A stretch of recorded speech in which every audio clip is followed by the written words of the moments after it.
How's it going, y'all? Today we are working on a 2003 Acura RSX.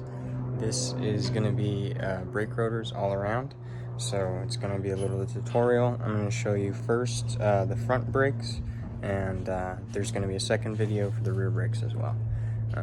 Stay tuned. These are all the tools you're going to need for the front set. This is to take off the wheels. We used a 19mm.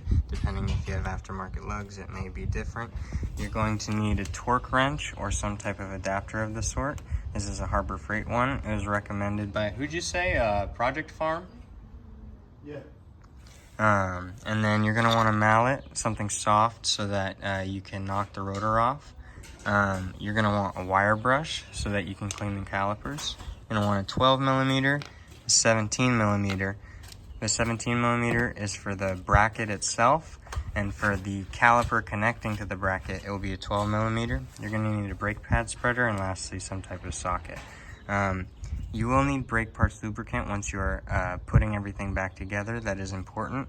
And then as well as when you put on new rotors, you are supposed to clean them. So we use soap and water, but brake cleaner will do just fine. A lot more expensive long run though. So the other side is disassembled, but to show you guys, you're gonna take your 12mm right here, and you're gonna take that 17mm right here, and you're gonna take that off. I'm gonna take that off right now for you. There's also gonna be one more 12mm right here for the brake line. That's just to give it some slack so you don't have to worry about tightening it too much. Okay, so I've removed that 12mm right here, as well as having taken off the bracket. The caliper's resting currently on the shock tower.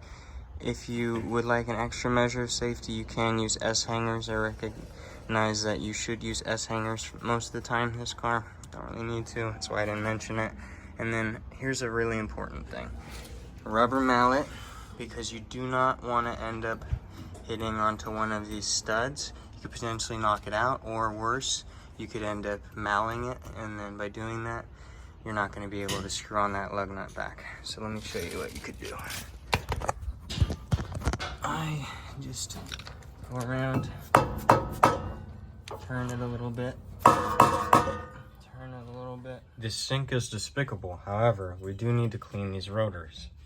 And so the reason why we need to clean these rotors is, if you can see here, it may be difficult to see, but there's a slight sheen of oil that comes from factory. You always want to wipe that off.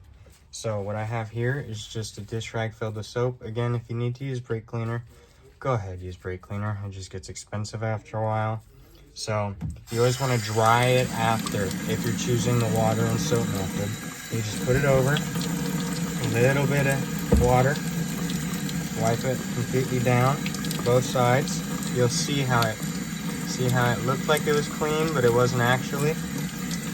So you just kind of do that, both rotors, and if you're doing all four, then you got to do it with all four.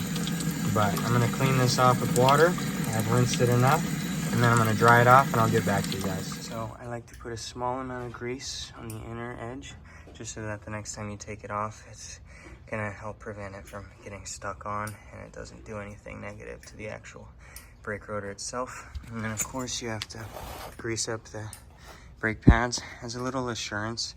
If you notice on your old brake calipers, you'll see where the brake caliper made contact right here. So I like to mimic that. So I'm cleaning the brake caliper bracket right now, just so that the grease can adhere easier. Let's see on this side. You'll just see the difference right now, even from that little bit.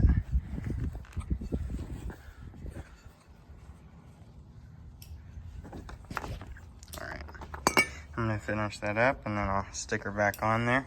Remember, put some grease on these edges so that the shims, the new shims, will go on and you won't hear any screeching while driving. One more thing you wanna do is you wanna clean off these pins that go inside the caliper and apply new grease to them, and then you'll be able to put it back on. The 17mm bolts are 80 foot-pounds each. I'll do that right now. The two caliper retainer bolts that go into the sliding pin are 25 foot-pounds. So I'm gonna get to those right now. So, customer gone, another happy customer. If you guys like this video, if you enjoyed it, please give it a like, please share it, please subscribe. It helps out a lot. This is going to be posted on Shaggy's channel, although follow MG Mechanics as well. And if you're in the LA local area or San Fernando Valley and you need some auto mechanic help, hit us up. Glendale, knocking out of Pasadena. Anywhere you're in the 818, hit us up.